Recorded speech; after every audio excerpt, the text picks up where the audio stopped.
नमस्कार, मैं हूं परवीन और आप सभी का हमारी स्पेशल रिपोर्ट में बहुत बहुत स्वागत है। राजनीति में चमत्कार होते रहते हैं और चुनाव किसी को फर्श से अर्श पर तो किसी को अर्श से फर्श पर बिठा देते हैं, यानी राजा को रंग और रंग को राजा बना देते हैं।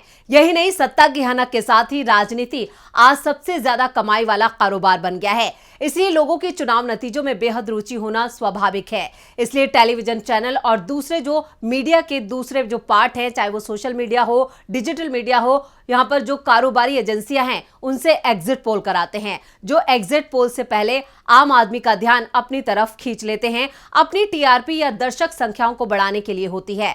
दरअसल ये कभी सटीक या एग्जैक्ट होते हैं तो कभी पूरी तरह से फेल भी हो जाते हैं। इसलिए राजस्थान, मध्य प्रदेश, छत्तीसगढ़, तेलंगाना और मिजोरम के विधानसभा चुनाव के लिए कराए गए एग्जिट पोल से पहले राजनीतिक दलों और उनके समर्थकों को ना तो ज्यादा खुश होने और ना ही गमगीन होने की जरूरत है। जी हां, यहां पर आपको बता दें कि जो तेलंगाना विधानसभा चुनाव था उसमें 30 नवंबर को वोटिंग के साथ ही 5 राज्यों में विधानसभा चुनाव जो है वो पूरी तरह से संपन्न हो चुके हैं और अब इंतजार है 3 दिसंबर का, जब ईवीएम खुलेंगी और ईवीएम के साथ खुलेगी उन दिग्गजों की किस्मत जो जीतेंगे और जो हारेंगे उनकी किस्मत का डब्बा गुल हो जाएगा। और इसी को लेकर एग्जिट पोल यहां पर पहले से ही कराए जाते हैं। 5 राज्यों के विधानसभा चुनाव खत्म होते ही शाम को एग्जिट पोल आ गए थे और इन्होंने सभी का ध्यान खींचा और अब इसको लेकर देश में एक अजीब तरह का माहौल देखा जा रहा है। कुछ राज्यों में कांग्रेस को लेकर भी एक माहौल बनाया जा रहा है, जिसको लेकर अभी से नेताओं ने अपनी जो कहें कि एक रणनीति है उसे बनाना शुरू कर दिया है। तो यहां पर 3 दिसंबर को आने वाले एग्जिट पोल का ही इंतजार करना चाहिए। जी हां, हमारे देश में कई एजेंसियां जनमत इकट्ठा कर उनका विश्लेषण करती हैं। चुनावों में जनता की नब्ज टटोलने के लिए किए गए एग्जिट पोल को लोग बेसब्री से उसका इंतजार कर रहे हैं। इन एजेंसियों में चाणक्य, सी वोटर, माई एक्सिस जैसी कुछ एजेंसियां काफी लोकप्रिय हैं और काफी मशहूर भी हैं। लेकिन आप अगर ताजा विधानसभा चुनावों को लेकर इन तीनों एजेंसियों के एग्जिट पोल की तुलना करें तो जमीन आसमान जैसा अंतर नजर आता है। तो ऐसा क्यों नजर आता है, चलिए आपको यह भी बता देते हैं। एबीपी सी वोटर मध्य प्रदेश में भाजपा को 88 से लेकर 112 सीटें और कांग्रेस को 113 से 137 सीट के बीच सीटें दे रहा है। तो चाणक्य भाजपा को 151 और कांग्रेस को मात्र 74 सीटें दे रहा है। राजस्थान में भी वही हाल है। वहां एबीपी सी वोटर भाजपा को 94 से लेकर 114 सीट दे रहा है, जबकि कांग्रेस 71 से 91 तक सिमट रही है। जबकि चाणक्य के अनुसार राजस्थान में भाजपा को 89 और कांग्रेस को 101 सीटें मिल रही हैं। तो कितना अंतर है, इससे आप अंदाजा लगा सकते हैं। जो ये एग्जिट पोल है जो काफी मशहूर एजेंसियां कराती हैं उनमें भी काफी अंतर देखा जा रहा है। ऐसा ही विरोधाभास जो है वो दूसरी एजेंसियों के एग्जिट पोलों में भी है। जब स्वयंभू जनता की नब्ज टटोलने एजेंसियों में इतना भारी अंतर हो तो फिर वोटर आखिर विश्वास करे तो किस पर करे। जब एग्जिट पोल गलत साबित होते हैं तो यहां पर जनता को भी निराशा होती है। एग्जिट पोलों में अक्सर चुनाव परिणामों से पहले जनता की रुचि का रुझान पता चल जाता है, लेकिन ऐसे भी कई उदाहरण हैं जब एग्जिट पोल चुनाव नतीजों की भविष्यवाणी करने में पूरी तरह से झूठे साबित हुए हैं। ओपिनियन पोल तो लगता है कि राजनीतिक दलों के चुनावी प्रोपेगेंडा का हिस्सा हो गए हैं। बहरहाल एग्जिट पोल की बात करें तो उत्तर प्रदेश विधानसभा चुनाव के 2017 के चुनाव में एग्जिट पोल में मिश्रित, यहां पर कहें कि मिले जुले नतीजों की भविष्यवाणी की गई। कुछ ने विभिन्न पार्टियों के बीच कड़ी टक्कर का संकेत दिया, लेकिन जब परिणाम घोषित हुए तो वहां बीजेपी ने भारी बहुमत से जीत हासिल की। 2017 में गुजरात के एग्जिट पोलों ने राज्य में बीजेपी की भारी जीत की भविष्यवाणी की थी और पार्टी को करीब 112 से 116 सीटें मिलने की भविष्यवाणी की थी, जबकि पूर्व अनुमानों के विपरीत बीजेपी को यहां पर 182 में से 99 सीटें ही मिली हैं। तो आप इससे अंदाजा लगा सकते हैं। दूसरी तरफ कांग्रेस ने वहां 77 सीटें जीती, जबकि वहां अधिकतम 65 सीटें जीतने का अनुमान लगाया गया था। इसी तरह बिहार विधानसभा जो चुनाव थे 2015 के, उन चुनावों में एग्जिट पोल में बीजेपी के नेतृत्व वाले एनडीए और ग्रांड अलायंस जेडीयू, आरजेडी और कांग्रेस के नेतृत्व वाले के बीच कड़ी टक्कर की बात कही गई थी। हालांकि एग्जिट पोल के अनुमानों के विपरीत यहां पर ग्रांड अलायंस यानी महागठबंधन ने निर्णायक जीत हासिल की। पश्चिम बंगाल विधानसभा चुनाव 2021 का उदाहरण भी हमारे सामने है। एग्जिट पोल में कई तरह की भविष्यवाणियां की गई थी, जिनमें से कुछ ने सत्ता सत्तारूढ़ तृणमूल कांग्रेस और भारतीय जनता पार्टी के बीच करीबी मुकाबले का संकेत दिया था। हालांकि टीएमसी ने जबरदस्त जीत हासिल की और ज्यादातर एग्जिट पोल के जो अनुमान थे वो पूरी तरह से झूठे साबित हुए और पूरी तरह से ध्वस्त हो गए। ऐसे ही 2016 में तमिलनाडु विधानसभा चुनाव में भी एग्जिट पोल में अलग अलग अनुमान दिए गए थे। कुछ में एआईडीएमके को संभावित बढ़त का संकेत दिया गया और कुछ में कड़ी टक्कर का संकेत दिया गया।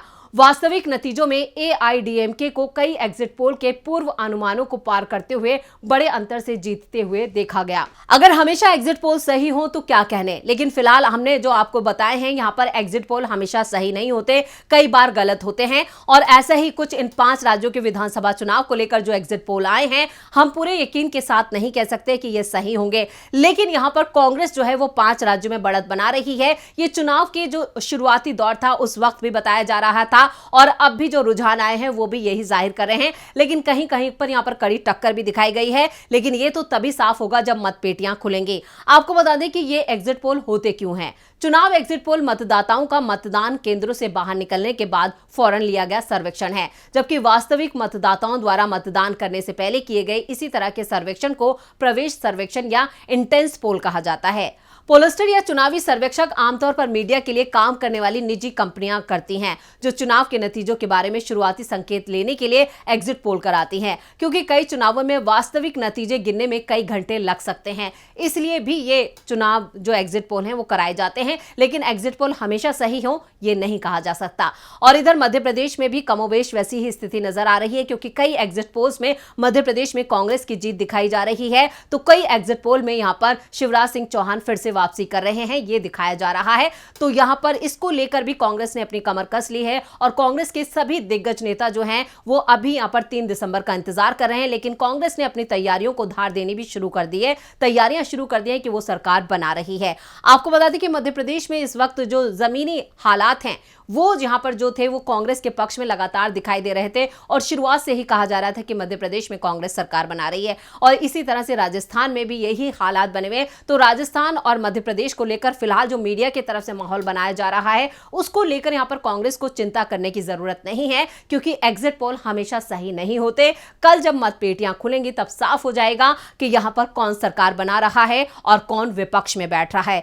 तो मध्य प्रदेश को लेकर यहां पर जो कांग्रेस के सभी दिग्गज हैं उन्होंने अपनी कमर कस ली है। मतपेटियों का इंतजार यहां पर खुलने का इंतजार किया जा रहा है कि जैसे ही काउंटिंग शुरू होगी तो सभी कांग्रेसी यहां पर अलर्ट मूड में हैं। और इसको लेकर कांग्रेस के जो वहां पर प्रभारी हैं रणदीप सुरजेवाला, उन्होंने एक ट्वीट किया है और उन्होंने लिखा है, मध्य प्रदेश की जमीनी हकीकत, कांग्रेस 135 के पार, भाजपा और सर्वे दोनों की हार।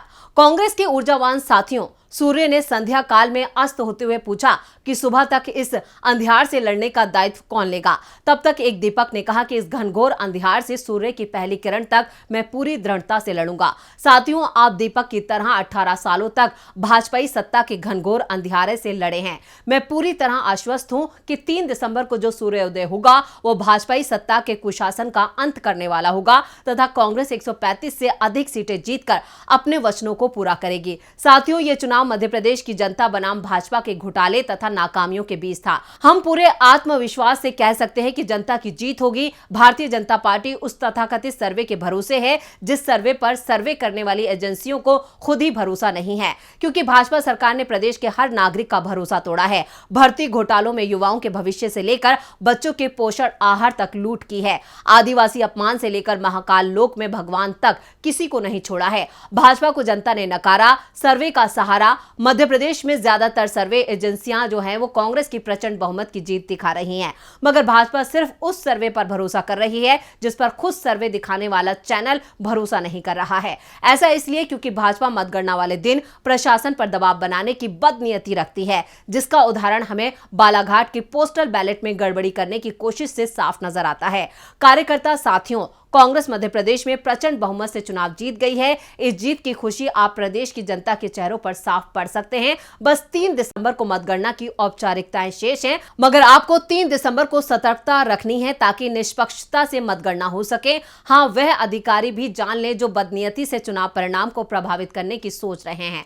कानून के हाथ बहुत लंबे हैं। कानून तोड़ने वालों के खिलाफ कांग्रेस की अगली सरकार FIR भी दर्ज करेगी और प्रशासनिक कार्रवाई भी। साथियों, महंगी बिजली का अंधेरा दूर होगा सस्ती बिजली की रोशनी भरपूर, 1500 रुपए बहनों के खातों में आएंगे, 500 रुपए में गैस का सिलेंडर हर घर पहुंचाएंगे, किसानों का कर्ज माफ करेंगे, पुरानी पेंशन का इंसाफ करेंगे, हर वचन निभाएंगे, फिर से उम्मीदें रंग लाएंगी, तरक्की मुस्कुराएगी।